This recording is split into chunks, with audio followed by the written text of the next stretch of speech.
नमस्कार, मराठी अपडेट गुरु या यूट्यूब चॅनलवर मी ओमकार संपूर्ण महाराष्ट्रातील लाडक्या बहिणींचं आपल्या चॅनलवरती हार्दिक स्वागत करतो। मुख्यमंत्री माझी लाडकी बहीण योजनेअंतर्गत अनेक लाडक्या बहिणी आहेत आपल्या यूट्यूब चॅनलवरती विचारत आहेत, व्हॉट्सअप ग्रुप टेलिग्राम चॅनलवरती विचारत आहेत की जानेवारी त्याचबरोबर लक्षात घ्या नोव्हेंबर डिसेंबर महिन्यांचे हप्ते वितरण कधी होणार। तर या संदर्भात आपण माहिती घेणार आहोत आणि त्याचबरोबर सगळ्यात महत्त्वाची बातमी म्हणजेच ज्या लाडक्या बहिणींना जानेवारी महिन्याचा हप्ता आलेला आहे अशा लाडक्या बहिणींसाठी देखील आहे आणि ज्या लाडक्या बहिणींना नोव्हेंबर डिसेंबर महिन्यांचा लाभ आला नव्हता अशा लाडक्या बहिणींसाठी देखील आत्ताची महत्त्वाची अपडेट असणार आहे। त्यामुळे लाडक्या बहिणींनी ई-केवायसी जरी केली असेल, आता सध्या ई-केवायसी त्रुटी दुरुस्ती सध्या चालू आहे, अशा लाडक्या बहिणींनी ई-केवायसी केली असेल तरी देखील एक महत्त्वाचं काम तुम्हाला करायचं आहे आणि ज्या लाडक्या बहिणींना जानेवारी महिन्याचा हप्ता आलेला आहे अशा लाडक्या बहिणींना देखील एक महत्त्वाचं काम करायचं आहे, जेणेकरून तुम्हाला जानेवारी आणि त्याचबरोबर नोव्हेंबर डिसेंबर महिन्याचा ज्यावेळी हप्ता वितरित होईल तो कन्फर्म आणि 100% तुमच्या बँक खात्यामध्ये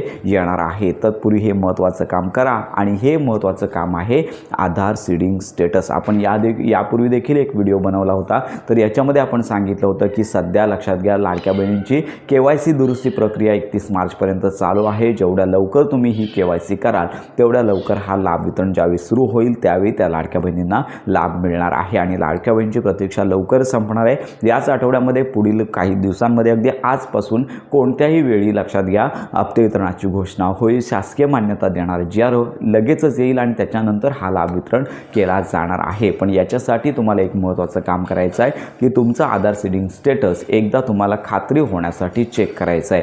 तर तुम्हाला दोन प्रकारे हे आधार सीडिंग स्टेटस चेक करता येणार आहे।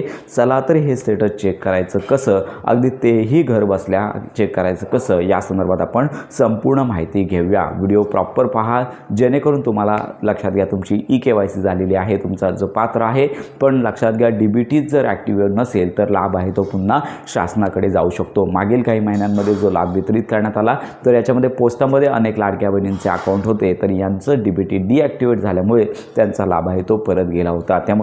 त्यामुळे ही चूक होऊ नये यासाठी आपला हा व्हिडिओ देत आहोत। संपूर्ण व्हिडिओ पहा, एकदा खात्री करा आणि निश्चिंत राहा। चला तर वेळ न घालवता या व्हिडिओला सुरुवात करूया। लक्षात घ्या तुमच्या बँक खात्याला आधार कार्ड लिंक आहे की नाही हे दोन प्रकारे चेक करू शकता। एक आहे माय आधार पोर्टल आणि दुसरं आहे NPCI मॅपिंग। NPCI मॅपिंगवरती आल्यानंतर कस्टमर या ठिकाणी क्लिक करायचं आणि याच्यामध्ये भारत आधार सीडिंग इनेबलर या ऑप्शनवरती क्लिक करायचं आहे।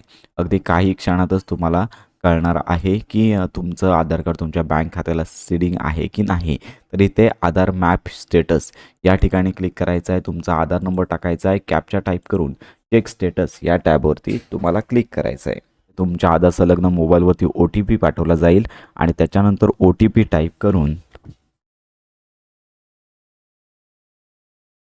पुन्हा तुम्हाला कन्फर्म या टॅबवर क्लिक करायचं आहे। इथे आधार मॅप स्टेटस तुम्हाला पाहायला मिळेल, मॅपिंग स्टेटस इनेबलर अशा प्रकारचं ऑप्शन पाहिजे, बँकेचं नाव येईल, कधी अपडेट आहे ती देखील तुम्हाला पाहायला मिळतील, मॅन्डेट फ्लॅग आहे तिथे वाळले पाहिजे, अशा प्रकारे संपूर्ण माहिती तुम्हाला पाहायला मिळणार आहे। तुम्ही हे आधार सीडिंग जे NPCI मॅपिंगचं पोर्टल आहे या ठिकाणी चेक करू शकता।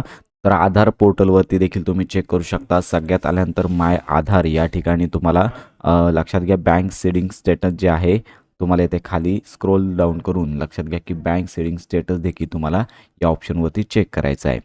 याच्यानंतर लॉग इनचं पेज तुमच्यासमोर ओपन होईल। तुम्हाला लक्षात घ्या लॉग इनमध्ये तुमचा आधार नंबर आणि त्यानंतर कॅप्चा टाईप करायचा आहे आणि त्यानंतर लॉग इन विथ OTP या ऑप्शनवरती तुम्हाला क्लिक करायचं आहे। याच्यानंतर लॉग इन विथ OTP या ऑप्शनवरती क्लिक केल्यानंतर तुमच्या आधार क्रमांकाला एक OTP पाठवला जाईल। OTP न चुकता टाईप करून तुम्हाला येथे लक्षात घ्या की OTP log in OTP type करून नंतर तुम्हाला क्लिक करायचं आहे।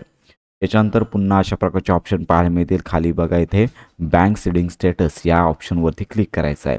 येथे तुम्हाला लक्षात घ्या बँक सीडिंग स्टेटस लक्षात घ्या ॲक्टिव्ह अशा प्रकारचा आयकॉन पाहिजे आणि इनॲक्टिव्ह असेल तर मात्र तुम्हाला प्रॉब्लेम येऊ शकतो। तर हे तुम्हाला किरकोळ माहिती चेक करायची आहे जेणेकरून तुम्हाला लाभामध्ये कुठलाच प्रॉब्लेम येणार नाही. तर अशा प्रकारची ही महत्त्वाची माहिती आहे. तर अशा प्रकारे तुम्हाला KYC स्टेटस चेक करायचं आहे आणि जर तुम्हाला त्या ठिकाणी ॲक्टिव्ह असेल किंवा DBT ॲक्टिव्ह असेल तर काही करायची गरज नाही आहे. त्यामुळे तुमचा अर्ज जर अप्रूव्ह असेल आणि DBT ॲक्टिव्ह नसेल तर मात्र तुम्हाला लवकरच आधार सीडिंग करून घ्यायचं आहे. तर अशा प्रकारची ही महत्त्वाची माहिती आहे. संपूर्ण महाराष्ट्रातील लाडक्या बहिणीपर्यंत नक्की शेअर करा. हप्ते वितरणाची कोणत्याही वेळी घोषणा होऊ शकते. घोषणा झाल्या संपूर्ण माहिती आपल्या चॅनलवरती दिली जाणार आहे. तर अशा प्रकारे मुख्यमंत्री माझी लाडकी बहीण योजनेसंदर्भात प्रॉपर माहितीसाठी आपल्या मराठी अपडेट गुरु या यूट्यूब चॅनलच्या कनेक्टमध्ये राहा.